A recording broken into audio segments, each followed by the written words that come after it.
بسم اللہ الرحمن الرحیم۔ السلام علیکم ناظرین اکرام، آج کی ویڈیو میں ہم بات کرنے جا رہے ہیں قیامت کا وہ دردناک دن، میدان محشر اور شفاعت رسول صلی اللہ علیہ وآلہ وسلم ہمیں کس طرح نصیب ہوگی۔ معبد بن ہلال غزی سے روایت ہے کہ ہم اہل بصرہ اکٹھے ہو کر حضرت انس بن مالک رضی اللہ تعالی عنہ سے ملنے گئے اور ہم ان کے پاس اپنے ساتھ ثابت بنانی حضرت انس رضی اللہ تعالی عنہ کے خاص شاگرد کو لے گئے تاکہ وہ ان سے ہمارے لیے حدیث شفاعت کا سوال کریں۔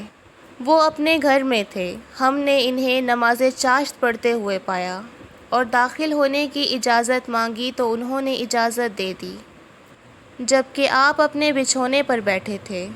ہم نے ثابت بنانی سے کہا، حدیث شفاعت سے قبل آپ ان سے کوئی اور سوال نہ کریں، تو انہوں نے عرض کیا، ابو حمزہ، یہ آپ کے بھائی بصرہ سے آئے ہیں اور آپ سے حدیث شفاعت کے بارے میں پوچھنا چاہتے ہیں۔ انہوں نے کہا، ہمیں حضور صلی اللہ علیہ وآلہ وسلم نے ارشاد فرمایا، قیامت کے دن لوگ دریا کی موجوں کی مانند بے قرار ہوں گے، تو وہ حضرت آدم علیہ السلام کی خدمت میں حاضر ہو کر عرض کریں گے، آپ اپنے رب کی بارگاہ میں ہماری شفاعت کیجیے۔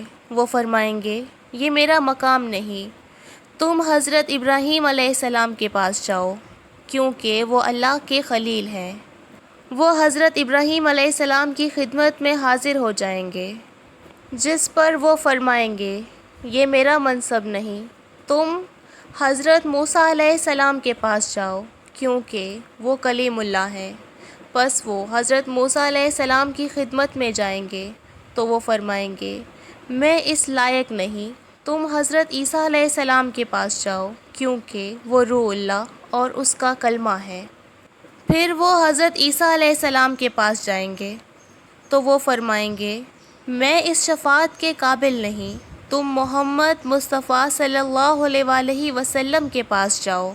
پس لوگ میرے پاس آئیں گے تو میں کہوں گا، ہاں، اس شفاعت کے لیے تو میں ہی مخصوص ہوں۔ پھر میں اپنے رب سے اجازت طلب کروں گا تو مجھے اجازت مل جائے گی، اور مجھے ایسے حمدیہ کلمات الہام کیے جائیں گے جن کے ساتھ میں اللہ کی حمد و ثنا کروں گا۔ وہ اب مجھے مستحضر نہیں ہے، پس میں ان محامد سے اللہ تعالیٰ کی تعریف و توصیف کروں گا اور اس کے حضور سجدہ ریز ہو جاؤں گا۔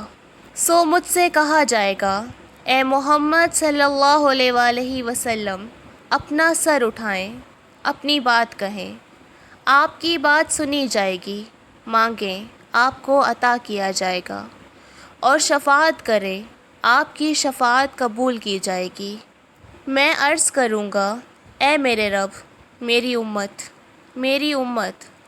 پس فرمایا جائے گا، جاؤ اور جہنم سے ہر ایسے امتی کو نکال لو جس کے دل میں جو کے برابر بھی ایمان ہو۔ پس میں جا کر یہی کروں گا، پھر واپس آ کر ان محامد کے ساتھ اس کی حمد و ثنا کروں گا اور اس کے حضور سجدہ ریز ہو جاؤں گا۔ پس کہا جائے گا، اے محمد، اپنا سر اٹھائیے اور کہیے، آپ کو سنا جائے گا، مانگیے، آپ کو عطا کیا جائے گا، اور شفاعت کیجیے، آپ کی شفاعت قبول کی جائے گی۔ میں عرض کروں گا، اے میرے رب، میری امت، میری امت۔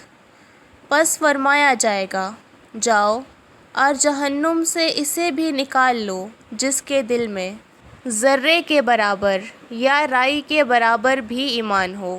پس میں جا کر ایسے ہی کروں گا، پھر واپس آ کر انہی محامد کے ساتھ اس کی حمد و ثنا کروں گا اور پھر اس کے حضور سجدے میں گر جاؤں گا۔ فرمایا جائے گا، اے محمد، اپنا سر اٹھائیے اور کہیے، آپ کو سنا جائے گا، مانگیے، آپ کو عطا کیا جائے گا، اور شفاعت کیجیے، آپ کی شفاعت قبول کی جائے گی۔ میں عرض کروں گا، اے میرے پیارے رب، میری امت، میری امت۔ پس وہ فرمائے گا، جاؤ اور اسے بھی جہنم سے نکال لو جس کے دل میں رائی کے دانے سے بھی کم، بہت ہی کم ایمان ہو۔ بس میں خود جاؤں گا اور جا کر ایسا ہی کروں گا۔ جب ہم حضرت انس رضی اللہ تعالی عنہ کے پاس سے نکلے تو میں نے اپنے بعض ساتھیوں سے کہا، ہمیں حسن بصری رحمۃ اللہ کے پاس چلنا چاہیے جو کہ ابو خلیفہ کے مکان میں روپوش ہیں، اور انہیں وہ حدیث بیان کرنی چاہیے جو حضرت انس بن مالک رضی اللہ تعالی عنہ نے ہم سے بیان کی ہے۔ چنانچہ ہم ان کے پاس آئے اور انہیں سلام کیا۔ پھر انہوں نے ہمیں اجازت دی تو ہم نے ان سے کہا، ابو سعید، ہم آپ کے پاس آپ کے بھائی انس بن مالک رضی اللہ تعالی عنہ کے ہاں سے ہو کر آئے ہیں، اور انہوں نے ہم سے جو شفاعت کے متعلق حدیث بیان کی ہے اس جیسی حدیث ہم نے نہیں سنی۔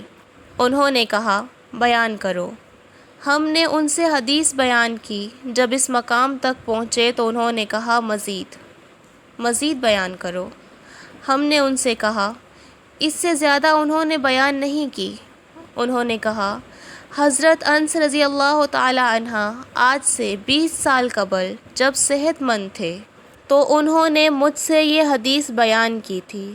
مجھے معلوم نہیں کہ وہ باقی بھول گئے ہیں یا اس لیے بیان کرنا ناپسند کیا ہے کہ کہیں لوگ بھروسہ نہ کر بیٹھیں۔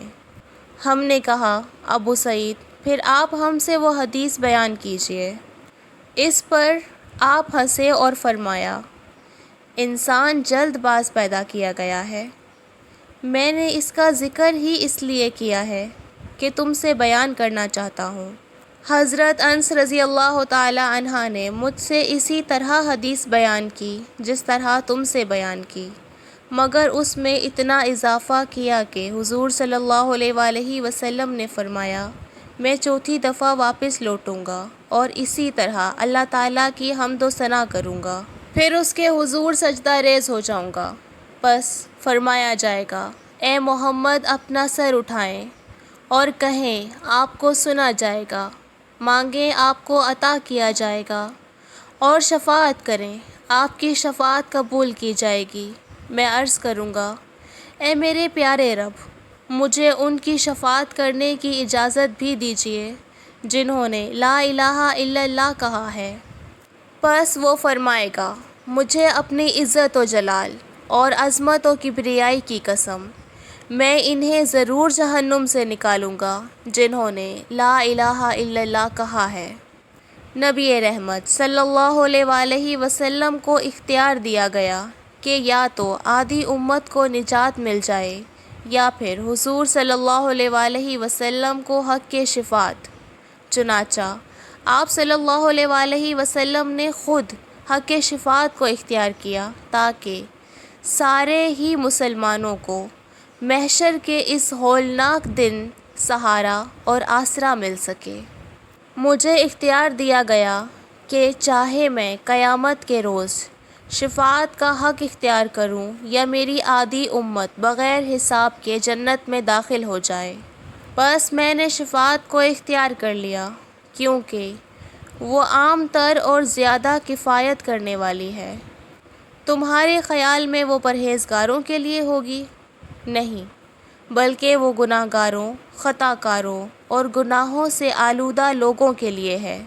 یہ نبی رحمت صلی اللہ علیہ وآلہ وسلم کی شفقت اور رحمت عامیہ کا اظہار بھی ہے، جس کی چاہت حضور صلی اللہ علیہ وآلہ وسلم نے سورۃ الضحیٰ کی آیت وَلَسَوْفَ يُعْطِيكَ رَبُّكَ فَتَرْضَىٰ کے نزول کے موقع پر بھی اس طرح فرمائی کہ وَإِذًا وَاللَّهِ لَا أَرْضَىٰ وَوَاحِدٌ مِّنْ أُمَّتِي فِي نَارٍ۔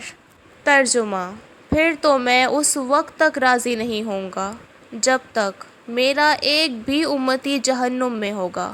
یہ ہے آقائے دو جہاں صلی اللہ علیہ وآلہ وسلم کی شفقت، محبت جو ان کی ہمارے لیے ہے۔ میں آپ سے درخواست کروں گی کہ آپ ان کے لیے درود و سلام لازمی پڑھیے گا۔ ناظرین، یہ تھی میری آج کی ویڈیو۔ میں امید کرتی ہوں میرا آج کا یہ ٹاپک آپ کو پسند آیا ہوگا۔ میں دوبارہ حاضر ہوں گی ایک نئے ٹاپک کے ساتھ۔ تب تک اپنا خیال رکھیے۔ اللہ نگہبان۔